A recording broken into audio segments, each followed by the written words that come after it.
ನಾವು ತೋರಿಸ್ತಾ ಇದ್ದೀವಿ ನೇರ ದೃಶ್ಯಾವಳಿಗಳನ್ನು, ವಿಧಾನಸೌಧದ ನೇರ ದೃಶ್ಯಾವಳಿಗಳನ್ನು ತೋರಿಸ್ತಾ ಇದ್ದೀವಿ. ನಾಯಕರು ಒಬ್ಬೊಬ್ಬರೇ ಬರ್ತಾ ಇದ್ದಾರೆ. ವಿಪಕ್ಷ ನಾಯಕ ರಾಹುಲ್ ಗಾಂಧಿ ಕೂಡ ಇದ್ದಾರೆ. ಕೇಂದ್ರ ವಿಪಕ್ಷ ನಾಯಕ ರಾಹುಲ್ ಗಾಂಧಿ, ಮುಖ್ಯಮಂತ್ರಿ ಡಿ.ಕೆ. ಶಿವಕುಮಾರ್, ಮಾಜಿ ಮುಖ್ಯಮಂತ್ರಿ ಸಿದ್ದರಾಮಯ್ಯ ವಿಧಾನಸೌಧದಲ್ಲಿ ಮಲ್ಲಿಕಾರ್ಜುನ್ ಖರ್ಗೆ ನಾಮಪತ್ರ ಸಲ್ಲಿಸಿದ್ದಾರೆ. ಕಾರ್ಯದರ್ಶಿ ವಿಶಾಲಾಕ್ಷಿ ಅವರಿಗೆ ಅವರು ನಾಮಪತ್ರ ಸಲ್ಲಿಸಿದರು.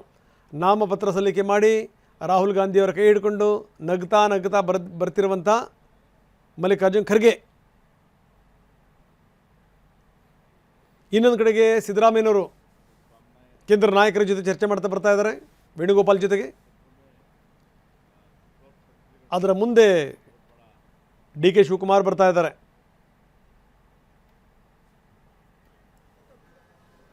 ವಿಧಾನಸೌಧದ ನೇರ ದೃಶ್ಯಾವಳಿಗಳು.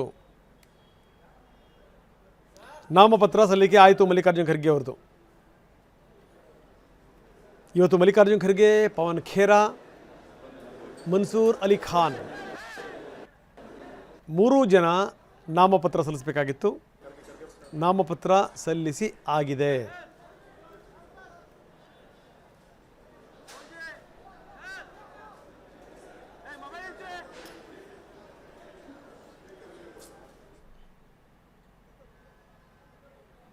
ವಿಧಾನಸಭಾ ಕಾರ್ಯದರ್ಶಿ ವಿಶಾಲಾಕ್ಷಿ ಅವರಿಗೆ ನಾಮಪತ್ರವನ್ನು ಸಲ್ಲಿಸಿದರು. ಒಟ್ಟು 24 ಸ್ಥಾನಗಳಿಗೆ ಚುನಾವಣೆ, ಅದರಲ್ಲಿ ಕರ್ನಾಟಕದ್ದು 4.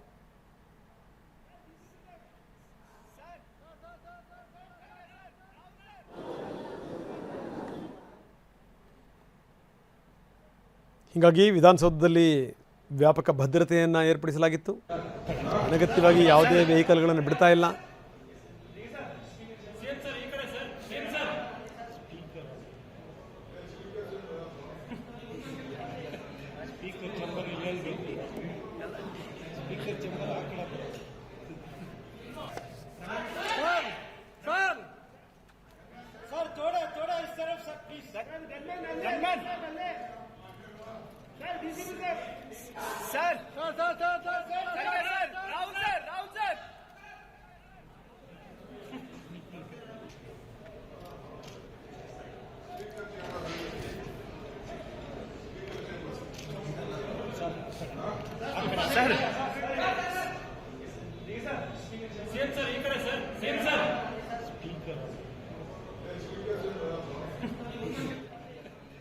ವಿಧಾನಸೌಧದ ದೃಶ್ಯಾವಳಿಗಳು.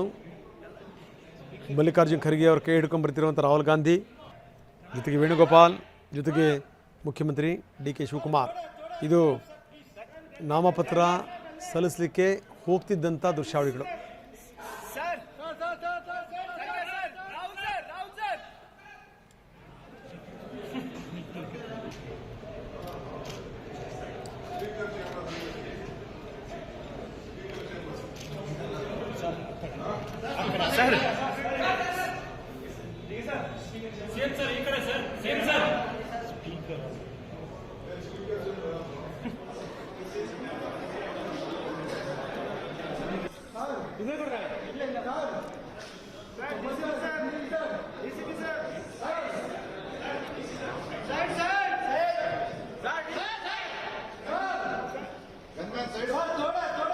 ಮಲ್ಲಿಕಾರ್ಜುನ್ ಖರ್ಗೆ ಅವರು ವಿಧಾನಸೌಧದಲ್ಲಿ ನಾಮಪತ್ರ ಸಲ್ಲಿಸಿದರು. ಈ ನಾಮಪತ್ರ ಸಲ್ಲಿಸುವಂಥ ಸಂದರ್ಭದಲ್ಲಿ ರಾಹುಲ್ ಗಾಂಧಿ ಕೂಡ ಬಂದಿದ್ದರು. ಅವರು ಬಂದಾಗಲೇ ಇವೆಲ್ಲವೂ ಕೂಡ ಡೆವಲಪ್ಮೆಂಟ್ಗಳಾಗಿದೆ. ವಾರದಲ್ಲಿ 2ನೇ ಬಾರಿ ರಾಹುಲ್ ಗಾಂಧಿ ರಾಜ್ಯಕ್ಕೆ ಬಂದಿದ್ದಾರೆ. ಒಂದು ನೂತನ ಮುಖ್ಯಮಂತ್ರಿಯ ಪ್ರಮಾಣ ವಚನಕ್ಕೆ, ಅದಾಗಿ 2ನೇ ದಿವಸಕ್ಕೆ ಮತ್ತೆ ರಾಹುಲ್ ಗಾಂಧಿ ಬಂದಿದ್ದಾರೆ ಮಲ್ಲಿಕಾರ್ಜುನ್ ಖರ್ಗೆ ಅವರ ನಾಮಪತ್ರ ಸಲ್ಲಿಸಲಿಕ್ಕೆ. ಮಲ್ಲಿಕಾರ್ಜುನ್ ಖರ್ಗೆ ಇದೀಗ ನಾಮಪತ್ರ ಸಲ್ಲಿಸಿದರು. ರಾಹುಲ್ ಗಾಂಧಿ ಸೇರಿದಂತೆ ಮುಖ್ಯಮಂತ್ರಿಗಳು ಕೂಡ ಈ ಸಂದರ್ಭದಲ್ಲಿ ಹಾಜರಿದ್ದರು. ವಿಧಾನಸೌಧದಲ್ಲಿ ಮಲ್ಲಿಕಾರ್ಜುನ್ ಖರ್ಗೆ ನಾಮಪತ್ರವನ್ನು ಸಲ್ಲಿಸಿದರು. ಬರೀ ನಮ್ಮ ಪ್ರತಿನಿಧಿ ಹರೀಶ್ ನಮ್ಮೊಂದಿಗೆ ಈಗ ನೇರ ಸಂಪರ್ಕದಲ್ಲಿದ್ದಾರೆ. ಹರೀಶ್, ಮಲ್ಲಿಕಾರ್ಜುನ್ ಖರ್ಗೆ ಅವರ ನಾಮಪತ್ರ, ಅವರ ಜೊತೆಗೆ ಇನ್ನುಳಿದಂಥ ಇಬ್ಬರು ಕೂಡ ನಾಮಪತ್ರ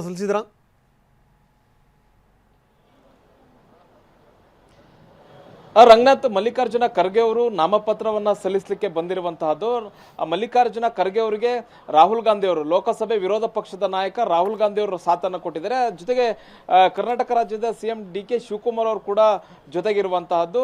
ಮಾಜಿ ಮುಖ್ಯಮಂತ್ರಿ ಸಿದ್ದರಾಮಯ್ಯ ಅವರು ಕೂಡ ಜೊತೆಗಿದ್ದಾರೆ. ಜೊತೆ ಇನ್ನುಳಿದಂತೆ ಕರ್ನಾಟಕ ರಾಜ್ಯ ಕಾಂಗ್ರೆಸ್ನ ಪ್ರಮುಖ ನಾಯಕರುಗಳು ಕೂಡ ಈ ಒಂದು ರಾಜೀನಾಮೆ ಏನು ನಾಮಪತ್ರ ಸಲ್ಲಿಸುವಂತಹ ಸಂದರ್ಭದಲ್ಲಿ ಇರುವಂತಹದ್ದು.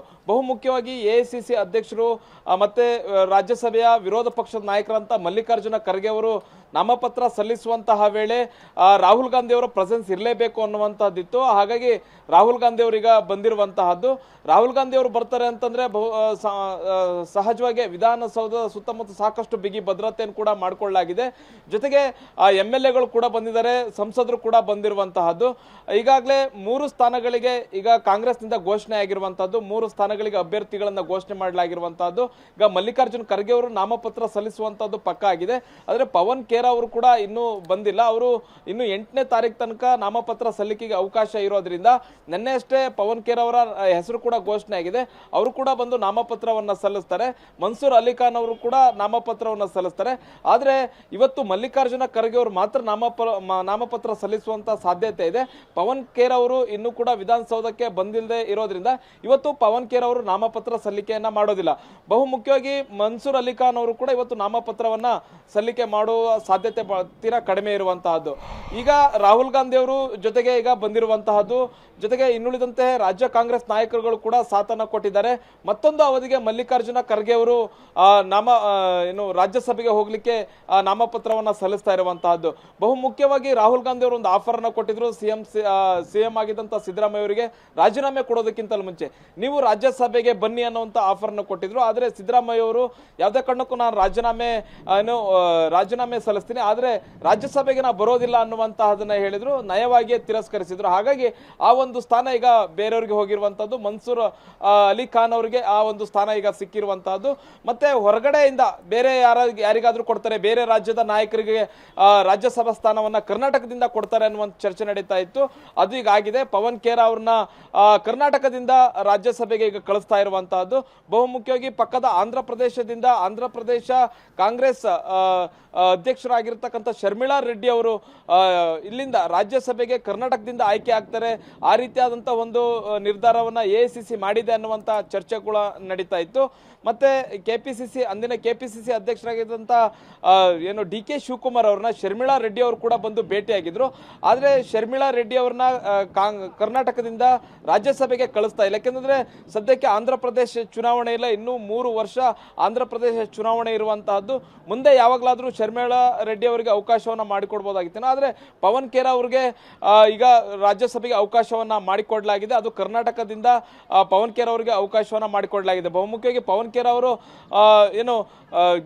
ಎಐಸಿಸಿಯ ಮಾಧ್ಯಮ ವಿಭಾಗವನ್ನು ನೋಡ್ಕೊಳ್ತಾರೆ. ಮಾಧ್ಯಮ ವಿಭಾಗದ ಮುಖ್ಯಸ್ಥರಾಗಿದ್ದಾರೆ.